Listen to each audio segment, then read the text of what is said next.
என் குருவுக்கு சமர்ப்பணம். அவர் இல்லாவிடில் தொலைந்திருப்பேன். அனைவருக்கும் வணக்கம். என் குரு திருவடியே சரணம். சிவசூத்திர பாடசாலை. நம்ம இந்த உலகத்துல நிறைய யோக நிலைகளை பார்த்துருக்கோம். கிரியா யோகம், வாசி யோகம், ராஜயோகம் சொல்லிட்டு பல விதங்கள் இருக்கு. ஆனா இப்படி நாள் பட நம்ம கேள்விப்பட்டுக்கிட்டே தான் இருக்குமே தவிர அதை பத்தி என்னன்றது இந்த அவசர உலகத்துல நம்மளால முடியல. காரணம் என்னன்னா, நம்ம சுத்தி இருக்க எல்லா விஷயங்களும் நம்மளுக்கு அது தடையா இருக்கு, ஒரு மாயவா இருக்கு. இந்த மாய இருளை நீக்கணும்னா கண்டிப்பா உபதேசங்கள் வேணும். அந்த உபதேசங்கள் என்னன்னா, குரு உபதேசம் தான் இல்லாமல் நம்மள அந்த நிலையிலிருந்து அந்த மாயை விட்டு விலக முடியாது. குரு உபதேசம் என்றால் என்னன்னு முதல்ல தெரியணும். கு என்றால் இருட்டு, குரு என்றால் வெளிச்சம். இந்த இருட்டு என்றதை எதை சொன்னா, இந்த மாயை என்றதுதான் இருட்டுல இருக்கு. இந்த மாயையிலிருந்து வெளிப்பட்டு நம்ம வெளிச்சத்துக்கு வரணும்னா குருவோட ஆசீர்வாதம் வேணும். அதே மாதிரி உபதேசம் என்ன, என்றது பரம்பொருள், தேசம் என்றது இருக்கிற இடம். ஸோ குரு உபதேசத்தோட விளக்கம் இதுதான். இந்த குரு உபதேசம் பெற்றால்தான் நம்மளுடைய மாய இருள்ல இருந்து விலகி வெளிச்சத்துக்கு வர முடியும். அந்த நிலையை சொல்லி தரதுக்கு தான் சிவசூத்திர பாடசாலையில் சொல்லித்தரப்படுது.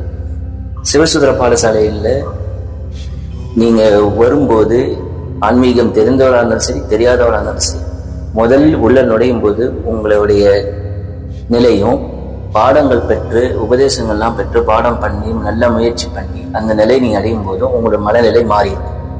அது உங்களுக்கே தெரியும். நம்ம தினமும் என்ன பண்றோம், காலையில எழுந்திரிச்சோன்னே நம்ம எவ்வளவு பிரச்சனைகள் இருக்கு, நம்ம இன்னைக்கு கோயில் போகணும்னு நினைப்போம், ஆனா கோயில் போக மாட்டோம். பக்தி நிலையை நம்ம போறதில்லை.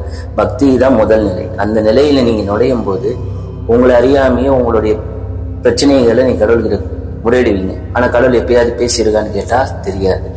அதுக்கான முடியும் நம்மளுக்கு தெரியாது. காரணம், இதை பத்தி நம்மளுக்கு எந்த ஒரு விழிப்புணர்வும் கிடையாது. நம்ம அன்றாட நம்மளுடைய இதை சுற்றி செஞ்சுட்டு இருக்கோமே தவிர இதுக்கோசம் ஒரு குறிப்பிட்டது இடஒதுக்கு பண்ணணுன்ற எண்ணமே வரல நம்மளுக்கு. இதையெல்லாம் நம்ம முயற்சி பண்ணா சரி பண்ண முடியும். அந்த முயற்சிக்கான முதல் படி கடவுள் நிலையை அடையணும்னா நம்ம யாருன்னு முதல்ல தெரியணும். நம்ம யாருன்னு தெரிஞ்சாதான் நம்ம அந்த நிலைக்கான இது அடையணும். அப்படின்னா நம்மளுக்கு ஒரு நல்ல ஒரு யோகம் தெரிஞ்ச ஒரு இதை போய் கத்துக்கணும். யோக நிலையை பத்தி தெரியணும். அதுக்கு சிவசூத்திர பாடசாலை உங்களுக்கு உதவியா இருக்கும். நீங்க அந்த நிலையை அடைஞ்சிங்கன்னா உங்களுடைய வாழ்வில் இருக்கிற எல்லா பிரச்சனைகளும் உங்களுக்கே தெரியும். இது எதனால் நடக்குது, ஏன் இந்த மாதிரி இருக்குன்னு. ஏன்னா நம்மளுக்கு ஒரு புரிதல் வந்ததுன்னா அந்த புரிதலை வச்சு நம்ம வாழ்க்கையை கடந்து செல்லவும் முடியும். இதுதான் இந்த சிவசூத்திர பாடசாலையில முக்கியமா சொல்லித்தரது. ஏன்னா நம்ம ரொம்ப சந்தோஷமானாலும் அளவுக்கு அதிகமான சந்தோஷத்துல இருந்தா கடவுளை மறந்துடும். இல்ல அளவுக்கு அதிகமான துக்கத்துல இருந்தா கடவுளை போய் ஏன் இந்த மாதிரி பண்ண, நீ எனக்கு என்ன. ஆனா இது எல்லாமே எது உண்மை எது பொய்ன்னு உங்களுக்கு தெரிய ஆரம்பிச்சுன்னா இந்த பிரச்சனைகளுக்கெல்லாம் எந்த ஒரு இதுவும் வராது. அது எல்லாம் நீங்களே சரி செஞ்சுட்டு போக முடியும். தன்னை அறிந்தா எல்லாமே செய்ய முடியும்ன்றது அந்த மெயின் கான்செப்டை உங்களுக்கு புரிய வைக்கிறதுக்கு எங்களால முடிஞ்ச உதவியை நாங்கள் சிவசூத்திர பாடசாலையில் பண்ணிட்டு இருக்கோம். இப்பயும் உங்களுக்கு ஒரு சில வீடியோக்கள் மூலமா உங்க சந்தேகங்கள் தெளிவாயிருப்பீங்க. அந்த தெளிவு இன்னும் எங்க சிவசூத்திர பாடசாலையில இருக்க வீடியோக்களை பார்த்தீங்கன்னா இன்னும் உங்க மனசு புரியும். இதனாலதான் வருது, இது செஞ்சா சரியா இருக்கும் அப்படின்னு ஒரு தெளிவு பெறும். அதே மாதிரி நம்ம ஒரு சில பேர் சொல்லுவோம், நான் பேயை பார்த்தேன் அப்படின்னு சொன்னா, பேயின்னு சொன்னா எல்லாருமே நம்புவாங்க. ஆனா நான் கடவுளை பார்த்தேன் அவர்கிட்ட நான் சொன்னேன்னு சொன்னா யாருமே நம்ப மாட்டாங்க. ஏன்னா கடவுளை பார்த்தேன்னா நீ எப்படி பார்த்த, எப்ப பேசினாரு, அது வரமாட்டாரு, இப்படிதான் நம்மளுக்கு ஒரு இதுவாகவே சொல்லிட்டு இருப்பாங்க.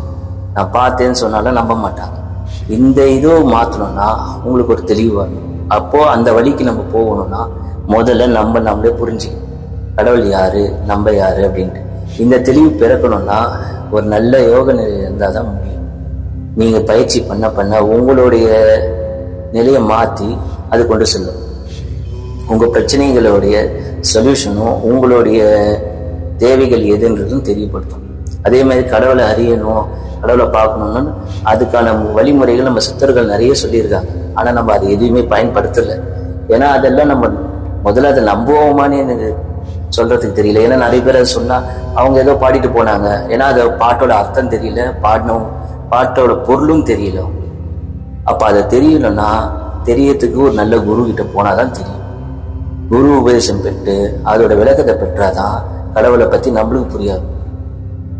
கடவுளை பத்தி சொல்லும் போது அவரோட நிலையில இருக்கிறது வேற, நம்ம இருக்கிற நிலை வேற. நம்ம இருக்கிற நிலையை மாற்றணும்னா முதல்ல நம்ம சுத்தமாகும். நம்மக்குள்ள இருக்கிற நெல்வினை தீவினை எல்லாத்தையுமே கழிச்சாதான் நம்ம அந்த நிலையை அடையும். இல்லைன்னா நம்ம இதே மாதிரி பிறந்து இறந்துட்டு தான் இருக்கும். இந்த சூழ்நிலையில தான் நம்ம இருக்கும். இந்த தெளிவெல்லாம் அடையணும்னா சொல்லித்தர உபதேசங்களை முறையா செஞ்சோம்னா அதுக்கான விடை கிடைக்கும். உங்களுக்கு அந்த சித்தற்பாடலுக்கான பொருளும் புரியும், அந்த பொருளுக்கான விளக்கம் தெரியும். விளக்கம் தெரிஞ்சா நீங்க உங்களுடைய தெளிவாகுவீங்க. உங்களுடைய வாழ்வு சூழ்நிலைகளும் மாறும். உங்களை சுத்தி இருக்கவங்களே நீங்க இது மூலியமா நல்வழி நடத்தி செல்வீங்க. நம்ம ஏதோ பிறந்தோம் வளர்ந்தோம் அப்படின்னுட்டு நம்ம தானே போயிட்டு இருக்கோம். நம்ம இந்த பிறவி நோக்கம் என்னன்னு தெரியாது, பிறவி பலன் என்னன்னு தெரியாது, எதுக்கு பிறந்தோன்னு தெரியாது. ஏதோ வந்துட்டோம் இருக்கோம் அப்படின்ற மாதிரி இருக்கும். ஆனா இந்த ஒவ்வொரு நிலையும் நீங்க கிடக்கும் போதும் பாவ புண்ணியங்களுக்கு ஏற்ற மாதிரி தான் உங்களோட பிறப்பு இறப்பு எல்லாமே இருக்கும்.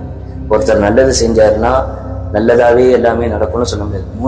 முன் ஜென்மத்தை செஞ்ச வினை அவரை நாளடைவில் பாதிக்கிறது. நீங்க கூட பார்த்துருப்பீங்க, அவர் நல்லா இருந்தாருப்பா, நல்ல செல்வந்தர், நல்ல தர்மம் பண்ணாரு அப்படின்னு. ஆனா அவர் போற காலத்துல பாத்தீங்கன்னா அவரும் இன்னல்களை துயரங்களை அனுபவிச்சுதான் போயிருப்பார். காரணம் அவர் செஞ்ச வினையை அவர் அனுபவிச்சுதான் போகும். இது நீங்க நல்லது செஞ்சாலும் சரி, கெட்டது செஞ்சாலும் சரி, அதுக்கேற்ற பலனை கண்டிப்பா முடியறதுக்குள்ள அனுபவிச்சு தான் போவாங்க. எல்லா மகானும் சித்தர்களும் பாத்தீங்கன்னா கூட அவங்க போற காலத்துல ஒரு சில துயரங்களை அனுபவிச்சுதான் போனாங்க. ஏன்னா அவங்க நினைச்சிருந்தாங்கன்னா அதை ஒரே செகண்ட்ல சரி பண்ண முடியும் அவங்களோட இருக்கிற அந்த சக்திகளால. ஆனா அவங்க அதை செய்யலை. அதை அனுபவிச்சாதான் இந்த பிறவி கடன் முடியும், இந்த பிறவி கடன் முடிஞ்சாதான் வீடு பெற முடியும் அப்படின்றதுனால இந்த பிறவி கடனை அடைக்கணும்னே பண்ணாங்க. அதை அடைச்சதுனாலதான் அவங்க அந்த நிலையில போயிருந்தாங்க. அவங்களுக்கு பந்தம் பாசம் பற்று எதுவுமே இல்லாத ஒரு நிலைக்கு கொண்டு போக காரணம் எதுன்னு கேட்டீங்கன்னா அவங்களோட யோக பயிற்சி தான். பந்தம் பாசம் பற்றி ஏன் வைக்கக்கூடாதுன்னா, நம்ம இந்த நிலையில இருக்கும்போது பற்றற்றவனை தான் பிடிக்கணும். பற்றற்றவனா அவரு படைச்சிட்டாரு, கடவுள் படைச்சாரு. ஆனா அந்த பற்றற்ற நிலையை நம்ம அடையணும்னா நம்ம அந்த நிலைக்கு போகணும். அதுக்கு இந்த பாடசாலைகள்ல நீங்க இன்டர்நெட்ல எங்க போனாலும் அவங்க நல்ல முறையில சொல்லி கொடுத்தாங்கன்னா அதை பின்பற்றீங்கன்னா அது நல்ல நிலைக்கு வருவீங்க. ஆனா இதை முறையா தெரிஞ்சுக்கணும். ஏதோ நான் போன்ல கேட்டேன், புக்ல படிச்சேன் அப்படின்னு சொல்லி போறது விஷயம் கிடையாது. ஏன்னா இது உயிர் சம்பந்தப்பட்டது. ஒவ்வொரு விஷயத்தையும் தொட்டு காட்டி உணர்த்தினாதான் உங்களுக்கு புரியும். அதை தொட்டு காட்டாம சொல்றது பிரயோஜனமே கிடையாது. இந்த சிவசூத்திர பாடசாலையில நீங்க பாத்தீங்கன்னா எல்லா விஷயத்தையும் உங்களுக்கு வெளிப்படையா சொல்லுவாங்க. இந்த தொட்டுக்காட்டு தான் உங்களுக்கு ஒவ்வொரு உபதேசங்களும் கொடுப்பாங்க. அதை முறையா நீங்க செய்யும் போது அதுக்கான பலன்கள் நீங்க அடையும். அந்த நிலையை நீங்க அடையும் போது உங்களோட பிரச்சனைகளும் சரி, உங்களுடைய வாழ்வாதாரங்களும் சரி, எப்படி இருக்கு, நம்ம என்ன பண்ணணும், எதை பண்ணக்கூடாதுன்னு ஒரு தெளிவு நிலை வரும். அந்த நிலையை நீங்க அடையும் போது கண்டிப்பா நீங்களும் ஒரு நல்ல நிலையில இருப்பீங்க. உங்களுடைய சார்ந்து இருக்கவங்களையும் அவங்க நடத்துகிறதையும் நீங்க உங்களுக்கே தெரியும், இது எதனால நடக்குது, இப்ப இதனாலதான் இருக்காங்க, இப்படி இருக்காங்கன்ற ஒரு தெளிவு பிறக்கும். இந்த தெளிவுக்கோசம் தான் இந்த பாடசாலையில சொல்லி தராங்க, சிவசூத்திர பாடசாலையில. அதே மாதிரி சிவசூத்திர பாடசாலையில் நீங்க சில தொகுப்புகளை பார்த்துருப்பீங்க. அந்த தொகுப்புகளை எந்தெந்த நிலையில எதை அடைவோம், எதை செய்யணும், எதை செய்யக்கூடாது அப்படின்ற ஒரு குழப்பத்துல இருந்தீங்கன்னா அது தெளிவுபடுறதுக்கு உங்களுக்கு வசதியா இருக்கும். நீங்க அந்த வீடியோங்களை பார்க்கும்போது உங்களே அறியாம உங்களுக்கான கேள்விகள் சந்தேகங்கள் எல்லாம் சரியாகும். இது எங்களால முடிஞ்சது இதுவரையும் பண்ணிட்டு இருக்கோம், இதுக்கு மேலேயும் நாங்க அந்த மாதிரி செய்வோம். உங்களோட சந்தேகங்களோ உங்களுடைய தேவைகள் எதுவாக இருந்தாலும் அதை நீங்க கமெண்ட்ல போடுங்க. அந்த சம்பந்தமான வீடியோகளும் அது சம்பந்தமான உபயோகம் தரக்கூடிய விஷயங்களா உங்களுக்கு நாங்க தருவோம். அதே மாதிரி ஒவ்வொரு மனுஷனும் தன்னுடைய நிலையை அடையணும், தான் யாருன்னு தெரிஞ்சுக்கணும். அப்பதான் இந்த பிறவியோடைய பயன் என்ன, எதுக்கோசம் நம்ம மனுஷனா பிறந்தோம் அப்படின்ற ஒரு தெளிவு கிடைக்கும். இல்லைன்னா நம்மளும் வாழ்ந்தோம் அப்படின்ற மாதிரி இருந்துட்டு தான் தோணும். அதே மாதிரி நம்ம செய்யறது, நம்ம என்ன செய்யறோமோ அதோட விளைவு தான் நம்ம அடுத்த ஜென்மக்குள்ளும் சரி, இல்லை இந்த ஜென்மத்துல முடியும் போதும் சரி, அதுக்கான பலனை நம்ம அனுபவிப்போம். ஆனால் நம்மளால முடிந்த அளவுக்கு நல்லதை செய்வோம், நல்ல விஷயங்களே மற்றவங்க சொல்லி தருவோம். தன்னால முடிஞ்ச அளவுக்கு நம்மளால முடிஞ்ச நல்லதை 4 பேருக்கு செய்யும். குருவர்கள் இல்லாமல் எந்த ஒரு விஷயத்தையும் நம்மளால பண்ண முடியாது. அதனால முதல்ல குரு பக்தி வேணும். குரு பக்தி இருந்தாதான் எந்த ஒரு விஷயத்தையும் நம்ம முறையா கத்துக்க முடியும். இந்த உபதேசங்கள் வாங்கிட்டேன், நானும் வாங்கினேன், நானும் செஞ்சேன்னு சொல்லிட்டு சும்மா செஞ்சுட்டு அதுக்கான பலன் இல்லையேன்றது, செய்யாம எந்த ஒரு விஷயத்துக்கும் பலன் கிடைக்காது. நம்ம செய்யதான் ஒவ்வொரு விஷயத்துக்கான பலனும் கிடைக்கும். ஒவ்வொரு உபதேசங்களும் நீங்க பெறும்போது அதுக்கான நிலையை நீங்க அறிவீங்க, தெளிவு பிறக்கும். அந்த தெளிவு பிறக்கிறதுனால நீங்க உங்க வாழ்க்கையை வித்தியாசப்படுவீங்க. நீங்க இதுவரை இருந்ததும் இந்த உபதேசங்கள் பெற்ற பிறகு இருக்கிறதும் வித்தியாசப்படும். ஆனா அதுக்கோசம் நீங்க குடும்பத்தை விட்டு போயிடுவீங்க, இல்லை நான் சன்னியாசி ஆயிடுவேன், அந்த மாதிரிலாம் கிடையாது.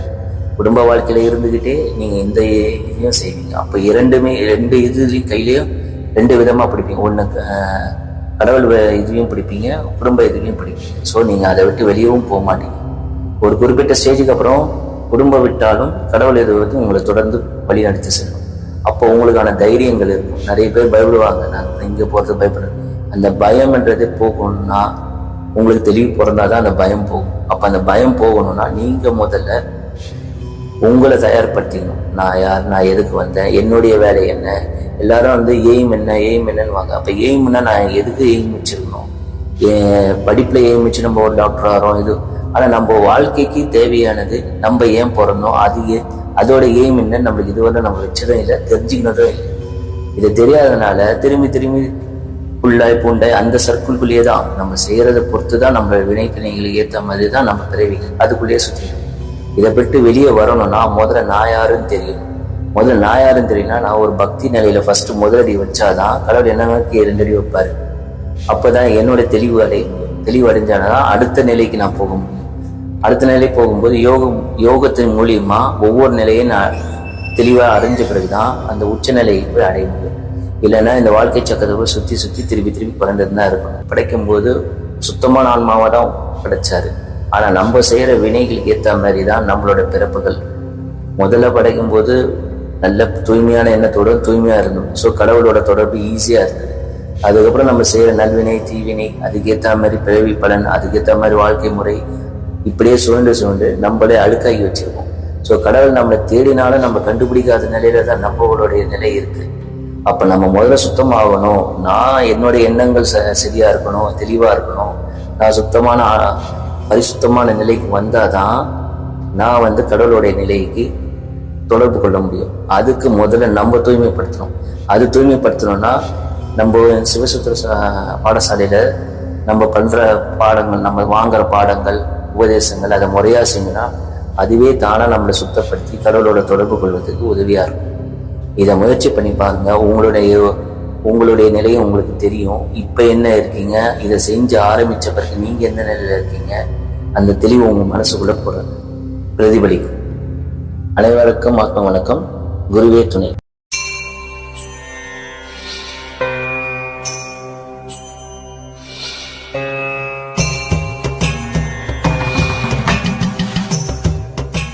என் குருவுக்கு சமர்ப்பணம். அவர் இல்லாவிடில் தொலைந்திருப்பேன்.